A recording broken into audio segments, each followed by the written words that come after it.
everyone, it's Anya here. I'm back with another video for Ophelia Crafts, and I'm back with the second video for the flowers of this particular wreath.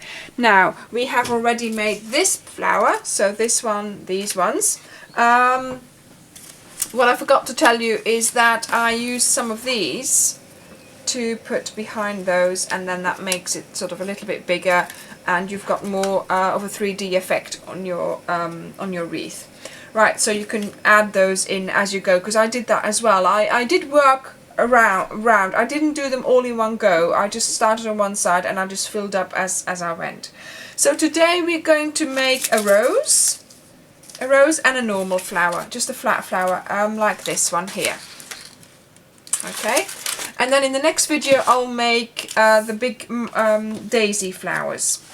Right, so I used these dies. So these ones for the flower that I made in the previous video, this one for the little leaves and that one for the next flower, but this one is for the roses. I think you might have seen that I made a roses wreath recently, but I rolled the roses too tightly to my liking, but by the time I realized I'd already done so many, I left it, so they were all really tightly rolled.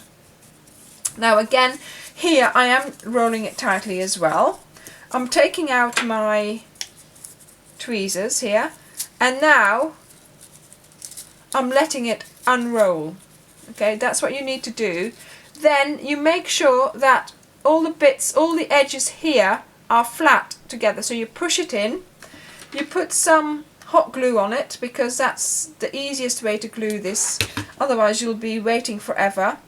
And you let go, push the little tab down, you let go, and you've got your rose.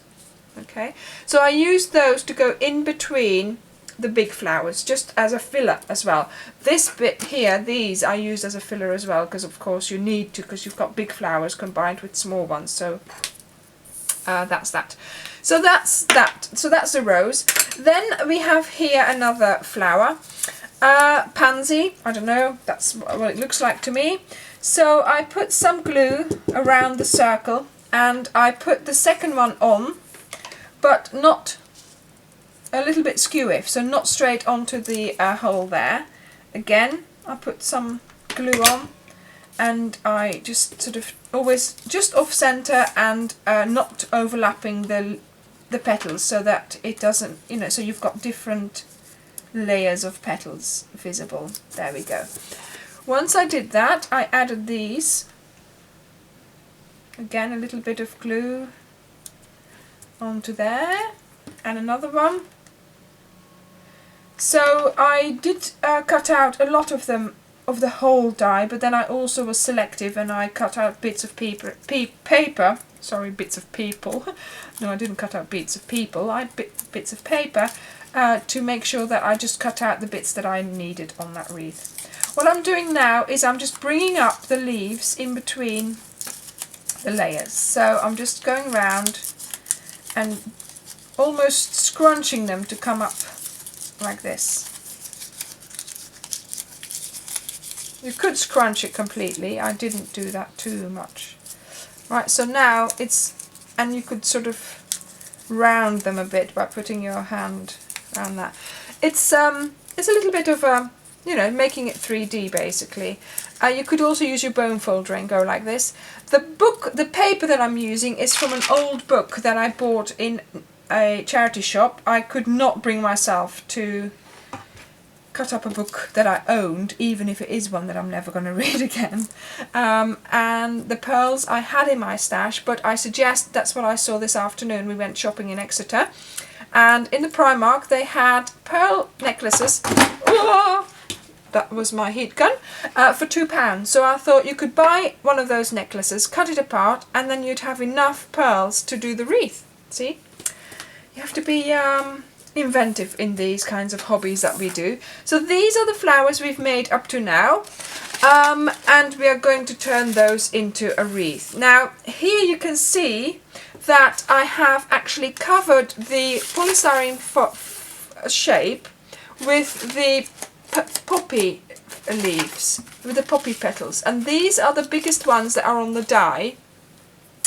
I thought they were too big for the flowers on here. Look, this is the flower that I made with it. It's just too big for this wreath. I'll turn them into a proper bouquet or something. So it's this one here, the big one here. I used that one to cover the wreath. Okay, so I just put them like that, alternate ways. There were tiny bits of white coming through. I mainly did it so it would be covered. And then I started, so I did that first, and then I started putting the flowers on as I made them. I didn't sort of make the big ones first and then place them and then put them in. No, I did it as I made it. Yes, I was very enthusiastic, and I sort of finished it in a couple of evenings. And so I'm just showing you the flowers separately, how I made them, and you'll just have to put them on yourself. I'm not going to do that anyway. That would be too long a video. So we have now got these 3 flowers and then a couple of leaves, and in the next video I will show you how I'm going to make a daisy with these ones, these little petals, because I thought there were so many of them. I thought I would want to do something with them. So watch out for the next video. Thank you very much for watching, and I'll see you next time. Do please share and like my videos. Thank you.